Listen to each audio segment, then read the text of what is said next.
જો તમે કાયદેસર રીતે લગ્ન કર્યા હોય તો કોર્ટમાં જઈને જ છૂટાછેડા લેવા પડે એવા મેં અનેક વિડીયો બનાવ્યા છે, કારણ કે લોકો નોટરી મારફતે છૂટાછેડા લઈ લે છે, જે સદંતર ગેરકાયદેસર છે અને કોર્ટની દ્રષ્ટિએ, કાયદાની દ્રષ્ટિએ એ સદંતર ગેરકાયદેસર ગણાય છે, છૂટા વેલિડ ગણાતા નથી, તમારા લગ્ન અસ્તિત્વમાં જ ગણાય એવા અનેક વખત ચુકાદાઓ આવેલા છે ને આ બાબતમાં મેં તમને માહિતગાર કરી છે.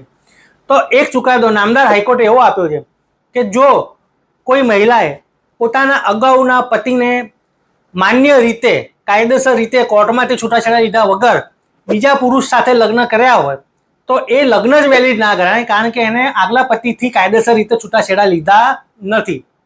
તો મિત્રો આ બહુ જ મહત્વનો કેસ છે, મને ફોલો કરજો અને આ કેસ શું છે એ જ જાણો, આગળના રીલમાં છેક સુધી જોજો. તો મિત્રો વાત જાણે એમ હતી, પુરુષ અને એક સ્ત્રી એ બંનેના બીજા લગ્ન હતા. પુરુષે છે એ એની જે પત્ની હતી, પહેલી પત્ની, એની જોડેથી કોર્ટમાં કાયદેસર રીતે છૂટાછેડા લઈ લીધા હતા. જ્યારે જે સ્ત્રી છે એણે એના આગલા પતિથી છૂટાછેડા લીધા હતા, પણ માન્ય રીતે કોર્ટમાંથી નહોતા લીધા, એણે નોટરી મારફતે કહેવાય ને કે સમજૂતી કરાર કરી અને ફારગતિ કરી નાખી, તો બંને એકબીજાથી અલગ પડી ગયા હતા. હવે એ લોકો બંને જોડે પતિ પત્નીની જેમ રહેતા હતા, લગભગ 6-7 વર્ષ સુધી જોડે રહ્યા. અને પછી શું થયું કે બંને વચ્ચે કોઈ બાબતમાં ઝઘડો થયો, લગ્ન જીવનનો વિવાદ થયો, એકબીજા ઉપર આક્ષેપ કરતા હતા. તો પતિએ હથિયાર ઉગામ્યું અને પતિને ખબર હતી કે આ જે પત્ની છે એની જોડેથી મારે છૂટાછેડા લેવા હોય તો એની જોડે એક હથિયાર છે. હથિયાર એવું હતું કે એને ખબર હતી કે આગલા પતિથી જે છૂટાછેડા લેવા જોઈએ કોર્ટમાંથી એ લીધા નથી. એટલે પતિએ સીધા પોતાના વકીલ સાહેબની સલાહ લઈ, એટલે તમને પણ કહું છું કે આવા કોઈ પણ ચુકાદા આવે એ ચુકાદા તમારી ઉપર બંધ બેસતા ના માની લેવા, તમારા વકીલની સલાહ તો ખાસ લેવી. એટલે એમના વકીલની સલાહ લઈ અને ફેમિલી કોર્ટમાં કેસ કર્યો.